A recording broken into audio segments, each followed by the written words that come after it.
Y'all ready? Y'all ready? Wow. Who helped you develop that sweet jump shot, man? I don't know, I just went in the park, and a lot of times I was in the park by myself. So when you by yourself, you know what I'm saying, you dribble, but I either love to shoot.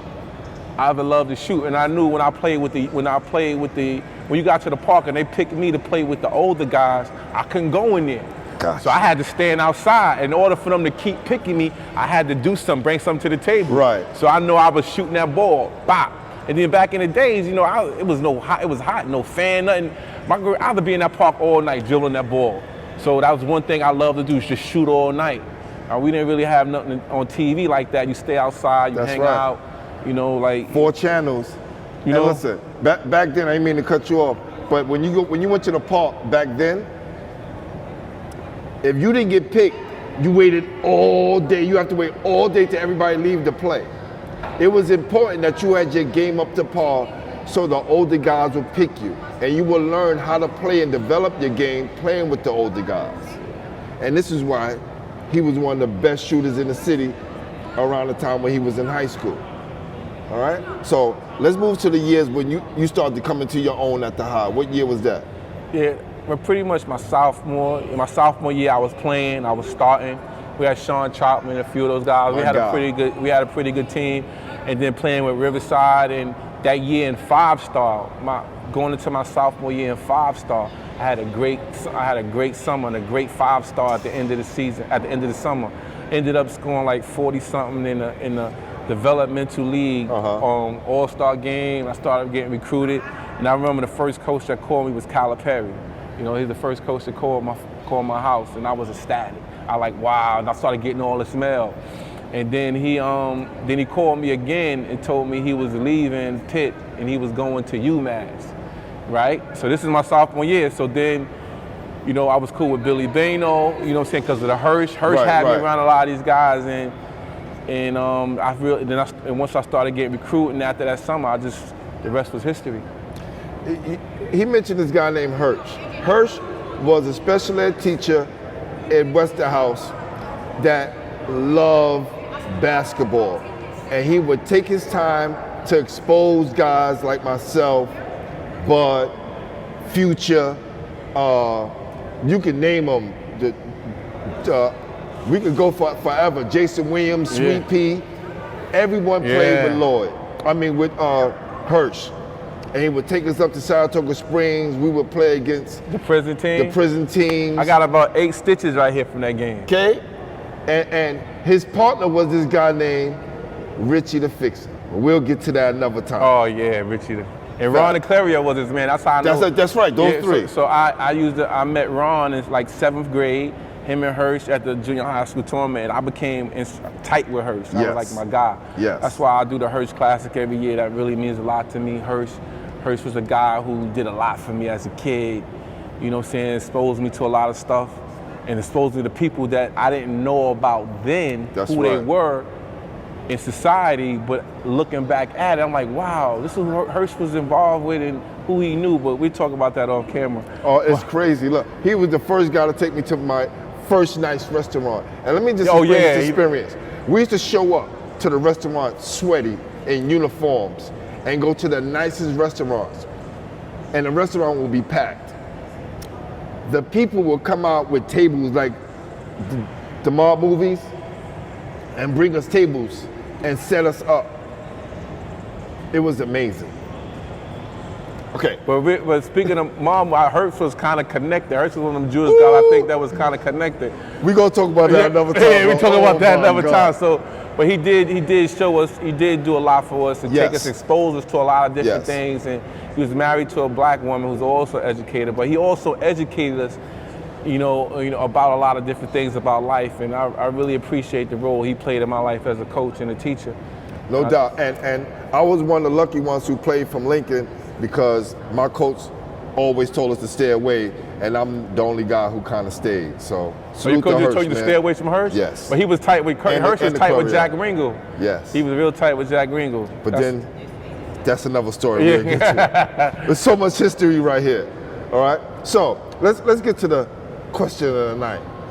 Who asked did you bust in the city that you was one of the best guys in the city during that time? Oh man, it was back then. It was so many players. So let me pull up the article. You know what I'm saying? And I was looking through a lot of the articles, and I was looking at Ephraim.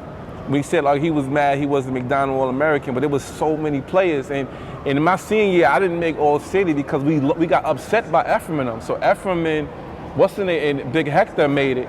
You know what I'm saying? So I was like second team, because there was so many players. Right. And you had to give it to them because they ended up beating us. We beat them every year. And the reason we lost that game, I had about 25, and I missed 2 free throws, and they went on a little run, and I just didn't finish the game. And that haunted me to this day.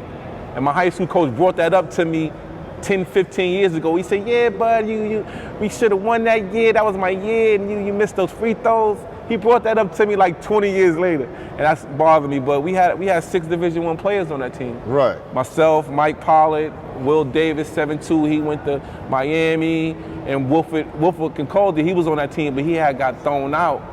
So Mick, I got rid of him, so he didn't end up playing, which would have helped us because James Hector kind of dominated us. But we had 6 Division I players on my high school team as a senior. Wow. So we had 6, but I mean, as far as guys who I played against, like I took a lot of L's and I took some buckets, but I gave a lot of buckets. But I was a really good defender. You know what I'm saying? On my Riverside team, you had 5 McDonald All-Americans. You know what I'm saying? You had Reg, you had the Reeses, you had the Ed K, who was like KD, who was the best player. Yes. He was MVP, and then and we had Khalid a little bit. You know what I'm saying? You had a lot of players. He took my Aunt Pell, Chanel Scott. You know, you had so many. I'm seeing tomorrow. I gotta bring your picture, Chanel. Yeah, so we had so many players that was good. I mean, that Big East players, Lee Green, God bless the dead, and we all played with each other from young. You know what I'm saying? So, I had to stop a lot of guys. I always knew I was gonna play because I had to guard the Grant Hills, the Penny Hardaways, the Bobby Hurleys and those guys. So I said I'm gonna play because I'm gonna guard those guys. That's so right. That was my Hold on. Listen, do you hear what he just said? When you're a ball player, you want the smoke. You want to be involved. Why hold a dude who ain't shooting? You hear the guys he was holding? He wanted to smoke. And that's the difference when you're a ball player. You want to be involved, whether it's offense or defensively. What was the schools that started recruiting you after your senior year? My senior year, I was down to I had Texas Tech, because we went out to Lubbock. Mm-hmm. They liked me, and we played out there, and they liked me, and we played on their campus, because back then you played on their campus. Yes. So it was down to them, Rhode Island. I like Rhode Island. They had Carlos Easton, a lot of the guys. So Abdul Fox, Dre Samuel, a lot of us from this area went there. But then I had West Virginia. I had Florida State, God bless it, there. Eggman was there. Mm-hmm. I had a little bit of St. John, but they took Lee Green, so it was a lot going on. And but my last 3 schools was Maryland, Florida State, and West Virginia. And when I went on that West Virginia trip, I kind of looked up to Chris Brooks as well. He's from the Bronx, Ron Brown from the Bronx. The Roger McCready was recruiting me a little bit he was recruiting me. He was at Maryland. And those 3 was my final schools, Actually, Rhode Island, too. I was considered in Rhode Island and Rutgers. But those 3 was my main 3. So Chris Brooks had a hand in bringing you to West Virginia. I looked up there. He was the guy. I remember going to Doc Turner just to see him play for Oak Hill when Oak Hill came to town. And Doc Turner was like one of the biggest tournaments in the country at City College. You know what I'm saying? That tournament was off the chain. So I ended up going there. Chris Brooks picked me up, drove me to school my first year, and it was a good experience. I had a great time down there in West Virginia. Cool. Do you want to elaborate more on what happened? Yeah, my career didn't go as like I planned. After my sophomore year at the NCAA tournament, me and my friend Wilfred from Brooklyn, my best friend, we was going back to school, and I had a bad car accident. And he was like 6'11", you know what I'm saying? And he lost his leg in an accident. I shattered my hip, and our careers was basically over. And we stayed in school. They paid for the school. I was on the team. I was able to still be on the team, practice, and be around the guys. But I wasn't well enough to help the guys. And I was supposed to come back as a junior as a starter. We were supposed to build off that NCAA year.